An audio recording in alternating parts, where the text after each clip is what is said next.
we got a chance to try out the brand new shooting guard in NBA Infinite. Real deal Bradley Beal is officially in the game. He is an epic rarity, 90 overall player who is known for his movement, mid-range, and three-pointer.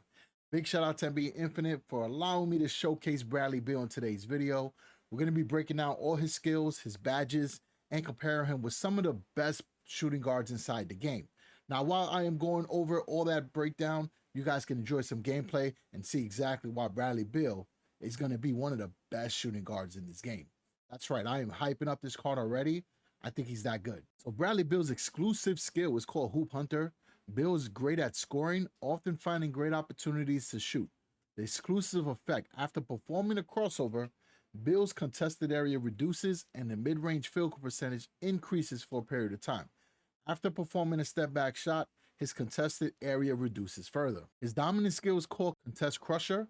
Beal's shot contest resistance increases. Core skills are glue hands, mid-range pull-up pro, corner three specialist, and his core moves are drifting shot, pump fake and fly, and step back shot. As far as the badges goes, Bradley Beal has 10 finishing badges, 10 shooting badges, 5 off-ball badges, 13 dribble badges, 6 passing badges, and 2 for defense. As far as the go badges, he has 2 for finishing, 1 for alley-oop and 1 for giant slayer. He has 3 for shooting for tough shot finisher, mid-range pull-up pro, and off-screen shooter, 2 for off-ball for breakaway artist and catch and shoot, 2 for dribble for shifty master and acceleration master, and those are his gold badges. As far as his max stats, his strength is 502, speed is 856, three-point shot is 700, so speed is pretty good, three-point is decent, mid-range is 850, which is great, interior is 400, post is 460, his dunk is 750, which is decent, 801 for layup, which is pretty good,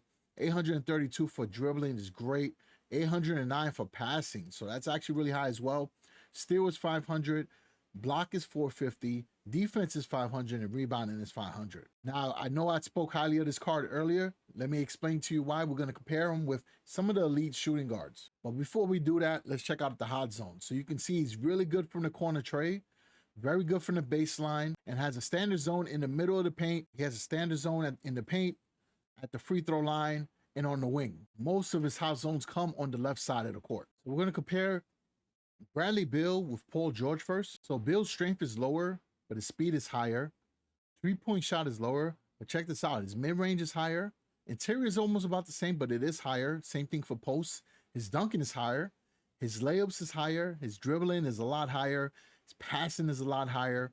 But his steals is a lot lower than Paul George, right? Paul George is known to be more the defensive player, but surprisingly enough, Bradley Beal's block is higher, but Paul George's defense is elite, which is a lot higher than Bradley Beal's. But you can see he's pretty comparable to one of the arguably best shooting guards in the game. Now, I'm going to compare him with Anthony Edwards, which is like becoming one of the more popular shooting guards.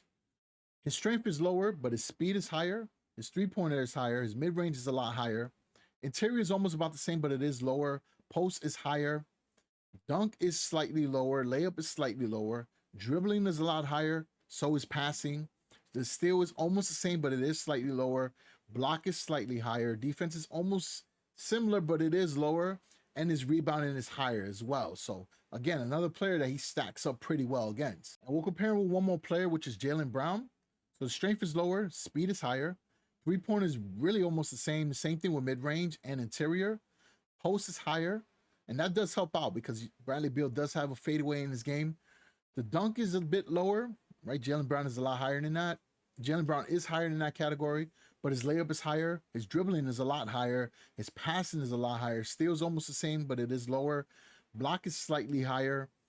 Defense is lower, but rebounding is higher. So Bradley Beal is pure buckets. He's not really going to be a defensive beast for your team, but as far as getting buckets, he's going to be very reliable. So we're going to compare him with a player who I think is more similar, and that's going to be Donovan Mitchell, right? So Mitchell's strength is higher, speed is about the same, three-point is about the same. Bradley's mid-range is higher, his interior is higher, his post is higher. Duncan is lower, but his layup is higher, dribbling, passing, steal, and block. But defense is slightly lower than Donovan Mitchell, but his rebounding is a lot higher as well. So that's the breakdown for Bradley Beal. I think he's pretty elite, in my opinion. I think he's going to be a very good shooting guard to use on your team. And he's going to be the one to chase out of the 3 new players that are releasing. We also got Chris Paul dropping, and DeAndre Ayton. If you want to see a showcase for those players, let me know in the comment section as well. No, I want to say that, but put it here. I'm ready, so I'm just going to do this last part. So that's the breakdown for Bradley Beal. As you could see, he stacks up very well against some of the best shooting guards in the game, and I do think that he's going to be elite. Out of the 3 new players that are releasing, which includes Chris Paul and DeAndre Ayton, I do think Bradley Beal is the best of the 3. He's going to be a solid player to chase, and he's going to be great in squads, especially inside of Dynasty mode. His game reminds me a lot of Devin Booker's. I did feel that Bradley Beal was a lot easier to use and had a much smoother shooting mechanic. So let me know in the comment section if you want to see a showcase for Chris Paul and DeAndre Ayton as well. So as always, I appreciate the support. I'll catch you on the next one. Stay ballin'.